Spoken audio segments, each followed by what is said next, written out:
Good morning class. Before we start, first we revise our previous class content, that is features of living organism.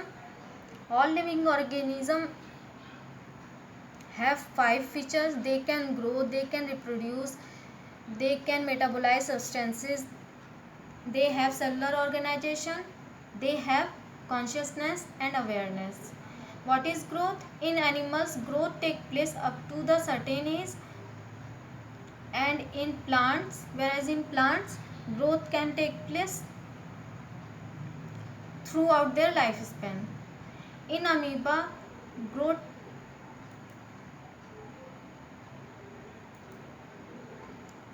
growth take place by cell division. In paramecium, growth can take place also by cell division. What are conclusion? That conclusion is that growth is increase in size, mass and increase in number of cells. All living organisms grow through inside that by the accumulation of protoplasm. Second feature is reproduction. All living organisms can reproduce through vegetative, asexual and sexual reproduction. But worker bees, they are sterile female and mules cannot reproduce. So reproduction is not a defining properties of living organism. Metabolism, there are lot of reaction which take place in our body or in plant simultaneously. For example, in photosynthesis, in respiration, in digestion, in blood clotting, etc. So there is no exception. So metabolism are considered as defining property of living organism. Cellular organization, every organism composed of one or more cells. Based on their organization, it may be eukaryotic, it may be prokaryotic. So all living organism possess or composed of one cell or more cell. So cellular organization is a defining property of living organism. What is consciousness? Consciousness actually awareness or response toward stimuli, that every organism give response towards their stimuli and their external environment. So defining out of 5 there are only 3: consciousness or response towards stimuli, metabolism, cellular organization are defining property of living organism, whereas growth and reproduction are not defining property of living organism.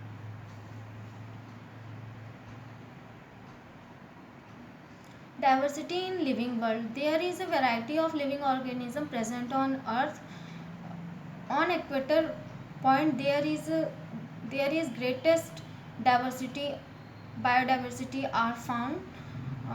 Tropical forest covers 10% of ecosystem, but 90% of world species are present on tropical forest. Now what is nomenclature?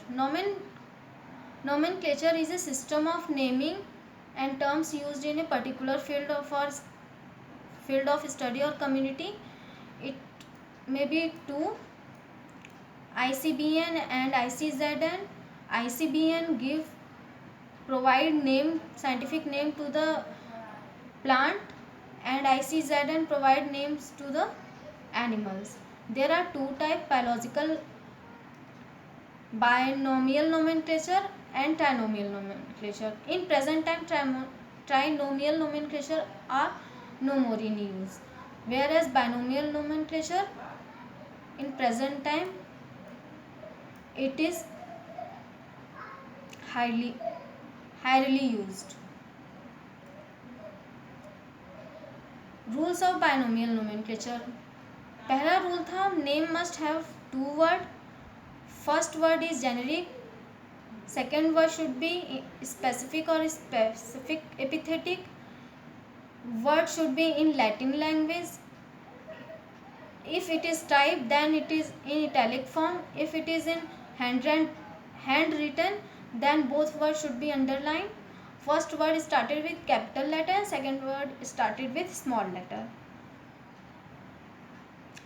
Binomial nomenclature first given by Carolus Linnaeus in his book Species Plantarum in 1753. There are 7. Now next topic is taxonomic categories. There are 7 categories or taxon by which an individual are categorized. These are kingdom, phylum, class, order, family, genus and species. Largest most is kingdom and smallest most is species. So ये अगर हम kingdom to species जा रहे हैं तो ये decreasing order है, क्योंकि हम लार्जेस्ट से स्मॉलेस्ट की तरफ जा रहे हैं, स्पीसीज की तरफ जा रहे हैं, उसके स्पेसिफिक करेक्टर की तरफ किसी भी ऑर्गेनिज्म के जा रहे हैं, तो ये डिक्रीजिंग ऑर्डर है. अगर हम स्पीसीज टू किंगडम जाएंगे तो ये इंक्रीजिंग ऑर्डर होगा. मीन्स कि इसके स्पेसिफिक से लेकर ब्रॉडर एंड ब्रॉडर 1 तक जाएंगे kingdom. Now kingdom is divided into 2. There are 2 kingdoms, Animalia and Plantae.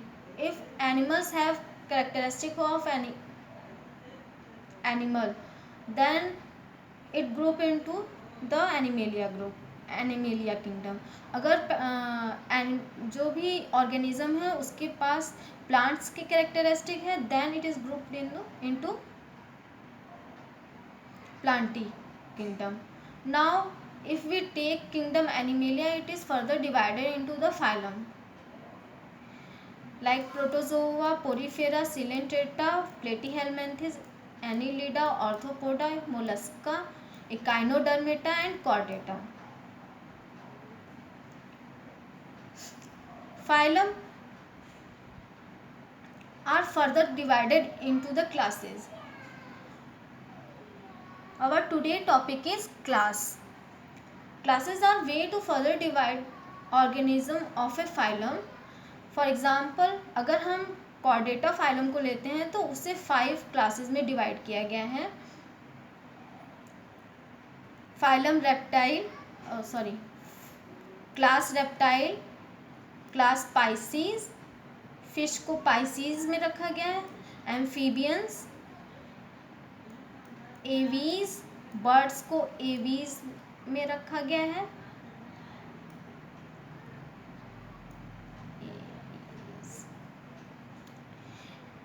And mammals.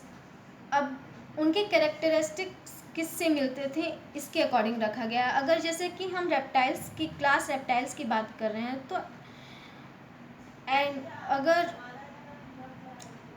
Animal have dry or scaly skin, they lays eggs on dry land, they are cold blooded, then he grouped into class reptiles. For example, snake, lizards, all are reptiles because they are cold blooded and dry scaly skin and have dry scaly skin. Now Pisces. What are the characteristics of Pisces? Pisces have scales on their body, have gills for respiration, are cold blooded, but they lays egg in water.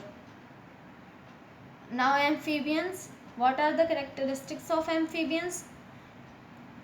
They have moist skin, lays egg in water, they possess both the ecosystem, that is they can live on both the ecosystem, on terrestrial ecosystem and pond ecosystem. For example, frog, toad, etc.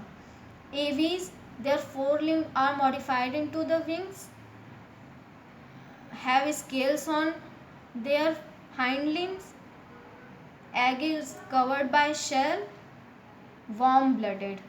तो ये सभी जो characters मिल रहे थे इन सभी characters वालों को aves class में रखा गया. नाउ मैमल्स के क्या थे कि hair on presence of hair on their body, feed young on milks and warm blooded. They give birth to the young ones, or if any animals belongs to these characters, then it could be grouped into the class mammals.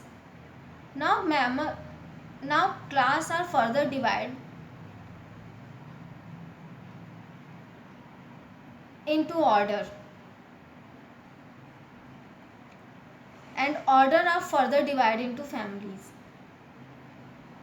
Because in animal group there is no family, family occurs in plant kingdom. So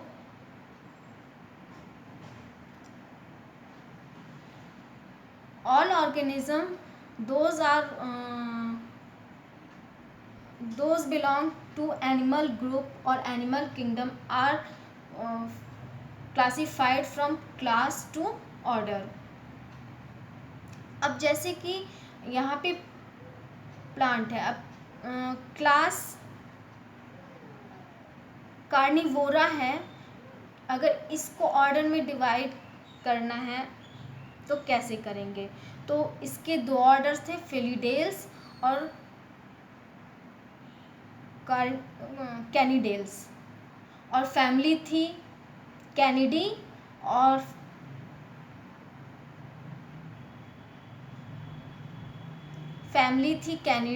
और फिलिडी।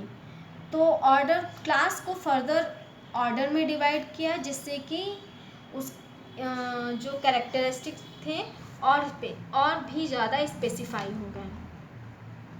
Now we move to the next, that is genus. Order are further divided into the genus. These genus is a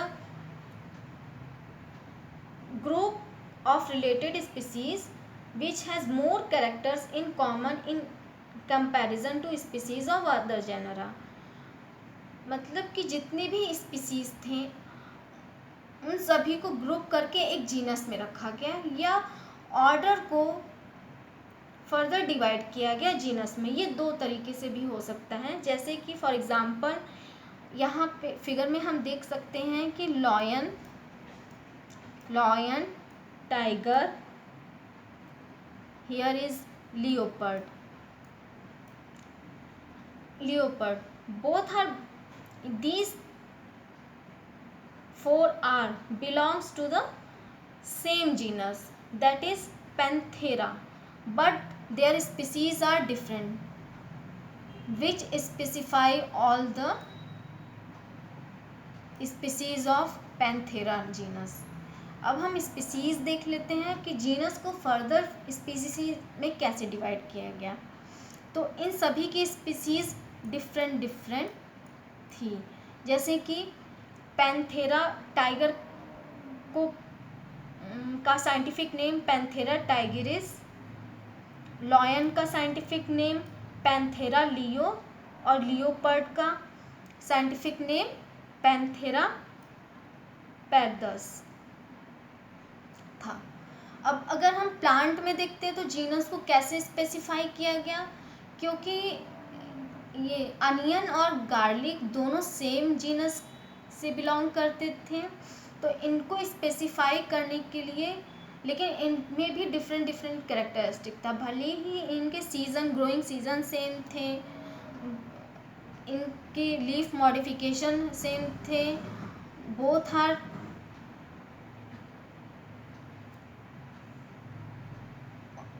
सभी both are मोनोकॉटिलेडन्स थे इनके. तो ये दोनों root modification के example थे. काफ़ी कुछ सिमिलैरिटीज़ थी. तो जीनस तो सेम था, लेकिन तब भी हम इसको देख के भी बोल सकते थे कि दो अलग अलग स्पीसीज थी. जैसे कि इन दोनों का जीनस सेम था, तो सेम इन्हें एलियम में रखा गया. जीनस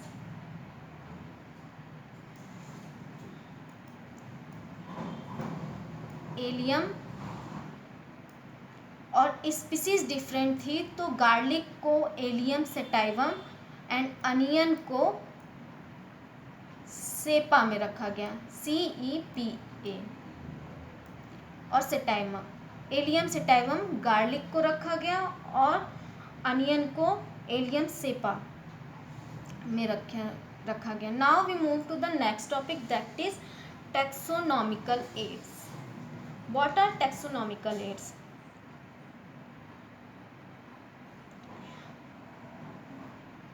तो taxonomic studies of various species of plants, animals and other organisms are useful in agriculture, forest, industry and in general in knowledge our bio resources and their diversity. So identification of organism requires intensive laboratory and field studies. तो ये एक tool था जिसके through हम different variety के organism को study कर सकते थे. और ये एक कलेक्शन था एक्चुअल स्पीसीज का of plant and animals for prime source of taxonomic studies, जिसके थ्रू हम इन प्लांट की स्टडीज़ कर सकते थे. These are also fundamental to studies and essential for training in systematics. तो जिसे भी स्टडी करनी होती है प्लांट के कैरेक्टरिस्टिक पर, प्लांट के क्लासिफिकेशन पे, तो उनके लिए ये इजी हो जाता है कि जो भी by herbarium, by botanical garden, by museum, by zoological park, वो किसी भी प्लांट और एनिमल की स्टडीज़ आसानी से कर सकते हैं. तो ये एक टूल था जिसमें कि biologist have established certain procedure and technique to store and preserve the information as well as the specimens. These are herbarium, botanical garden, museum and zoological park. What is herbarium? It is a plant collection of plant species that are dried, pressed and preserved on sheet. जैसे कि figure में देख सकते हैं, ये एक 30x40 की एक शीट होती है जिसमें प्लांट को पहले किसी भी फ्लावरिंग प्लांट के पार्ट को बुक के नीचे सप्रेस्ड करके करीब 30 डेज़ के अराउंड उन्हें रखा जाता है. जब वो सप्रेस्ड हो जाते हैं और ड्राई हो जाते हैं तब उन्हें ग्लू के थ्रू इस शीट पे चिपकाया जाता है और उनका क्लासिफिकेशन लिखा जाता है. साथ में कैरेक्टरिस्टिक और वो कहाँ से, किस हैबिटेट से लिए गए हैं, इसको भी लिखा जाता है. तो हर्बेरियम शीट जो होती है ये कलेक्शन होता है. इसमें English, local name and botanical name, family और कलेक्टर्स का नाम भी लिखा जाता है. जिसने उसे कलेक्ट किया है उसका नाम भी लिखा जाता है. ये यूज़ होता है टैक्सोनॉमिकल स्टडीज़ में, इसका यूज़ होता है. अगर कोई स्पीसीज़ इंडेंजर्ड है या रेड डेटा बुक में इनलिस्टेड है तो उसे भी उसके भी पार्ट को कंप्रेस्ड करके, ड्राई करके, शीट पे ग्लू करके रख दिया जाता है हर्बेरियम शीट में, जिससे कि इन फ्यूचर उसकी स्टडी की जा सके या वो एक कलेक्शन और एक म्यूज़ियम के रूप में रह सके. अब next is botanical garden. What are botanical garden? Plant species in these gardens are grown for identification purpose and each plant is labeled indicating its botanical specific name and its family.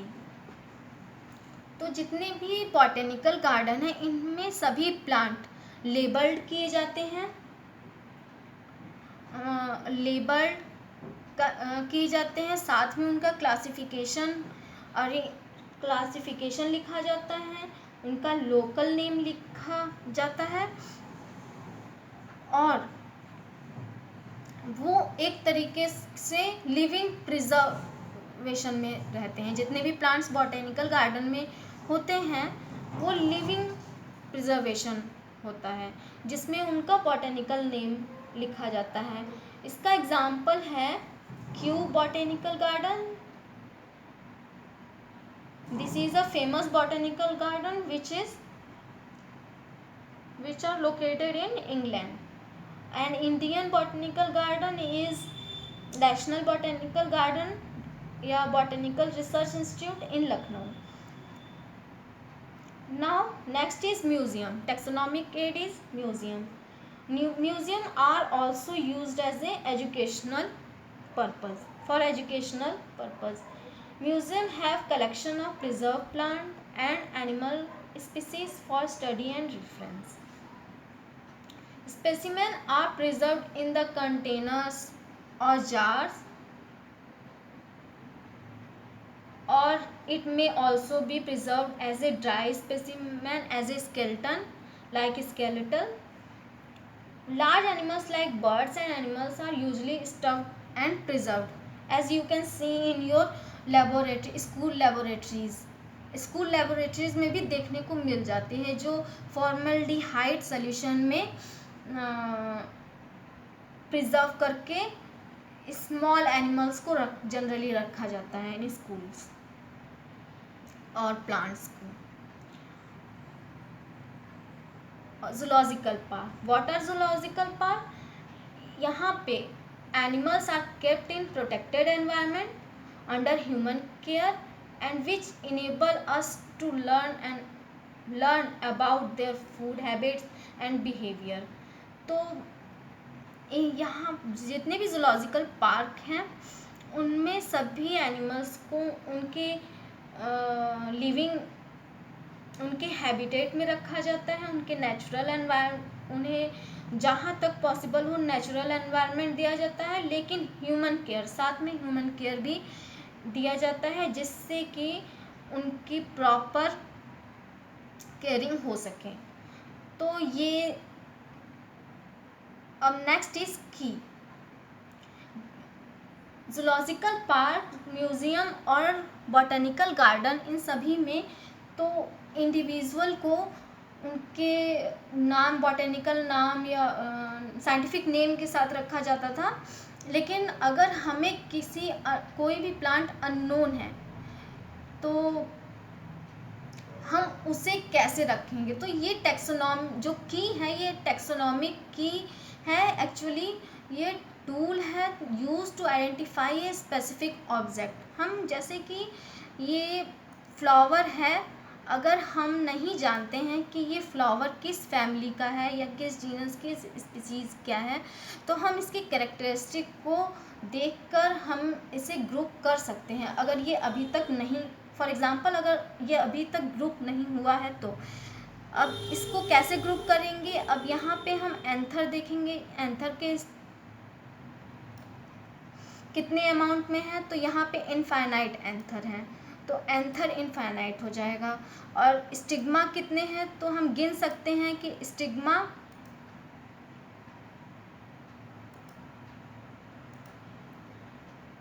Stigma 5 है, stigma 5 इन number है। Style 1 elongated है, petals 5 हैं, sepals 5 हैं, क्योंकि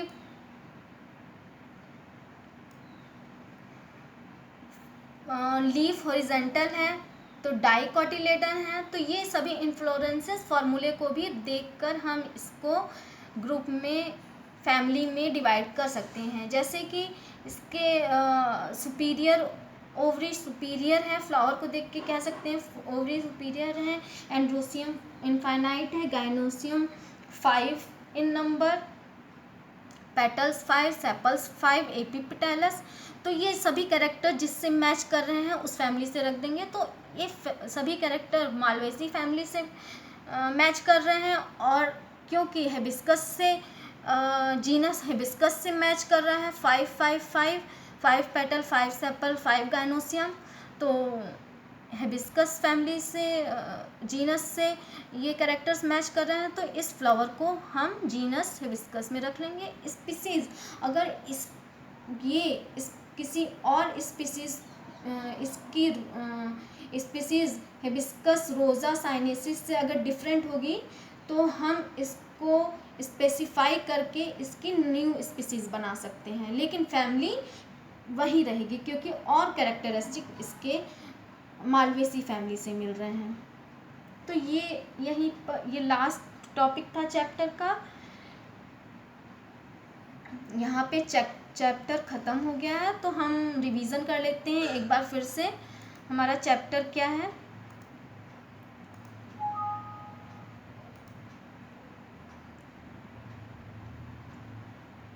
फिर से पूरे chapter का रिवीजन कर लेते हैं।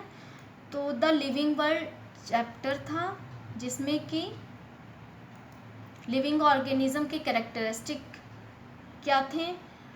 लिविंग ऑर्गेनिज्म के 5 कैरेक्टरिस्टिक थे। They can grow, reproduce, metabolise substances, cellular organisation and consciousness. all living organism can grow. Animals can grow up to the certain age, and plants can grow throughout their lifespan. And unicellular organism grow by cell division. So what is growth? Growth is increase in size, mass and increase in number of cells. They can grow through inside by the accumulation of protoplasm. What is next feature is reproduction. What is reproduction? Organism can reproduce by vegetative, sexual and asexual reproduction.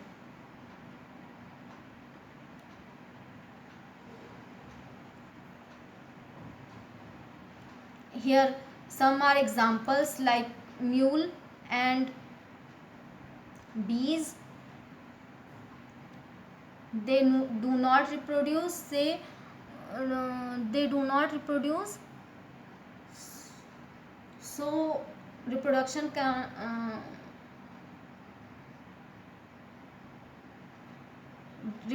is not a characteristic or defining property of living organism. Here metabolism and consciousness are defining property of living organism.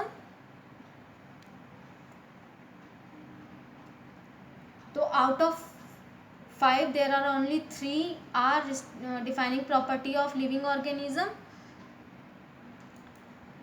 These are response towards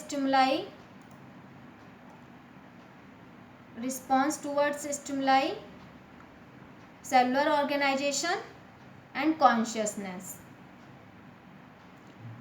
Now next topic is biodiversity in living organism. There are huge variety of biodiversity are seen on earth.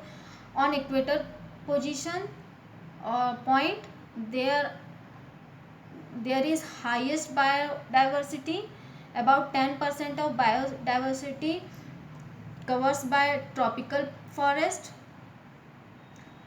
which contain 90% of world species. Now nomenclature. What is nomenclature? It is defined as a system of name and terms used in a particular field of study or community. It is of two types, ICBN, ICZN.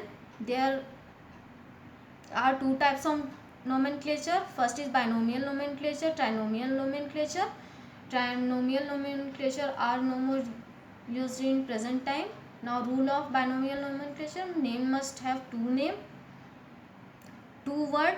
First word is generic, second word is specific or specific epithetic. Word should be in Latin language. If it is typing form, then it should be italic, and if it is in handwritten form, both words should be underlined. First word is started with capital letter and second word is started with small letter. Binomial nomenclature was given by Carolus Linnaeus. in 1753 in his book Species Plantarum. Now, what are taxonomic categories? Simply, taxonomic categories are divided into 7 taxa or categories, that are kingdom, phylum, class, order, family, genus and species. Kingdom divided into Animalia and Plantae. For example, kingdom is largest most and species is smallest most. Further, kingdom are further divided into phylum. Animalia is further divided into phylum Protozoa, Porifera, Coelentata, Platyhelminthes, Annelida, Arthropoda, Mollusca and Echinodermata Chordata. Now, class, if we take phylum Chordata, then it further divided into classes, that is reptiles, Pisces, amphibia, aves and mammals. Order, classes are further divided into order, and order are further divided into families, and families are further divided into species, genus and species. Now, taxonomic aids. What are taxonomic aids? There are 4 types of taxonomic aid which are used to study various type of species of plants, animals and other organisms. These are herbarium, botanical garden, museum, zoological park. Herbarium. What is herbarium? Herbarium is a store or collection of plant species that are dried, pressed and preserved on sheet.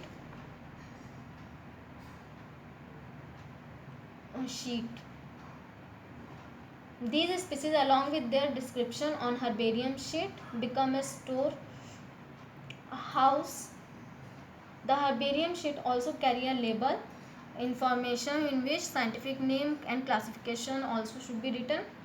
Now, botanical garden. What are botanical garden? It is a collection of living plants for reference. The famous botanical garden are situated at Kew, England.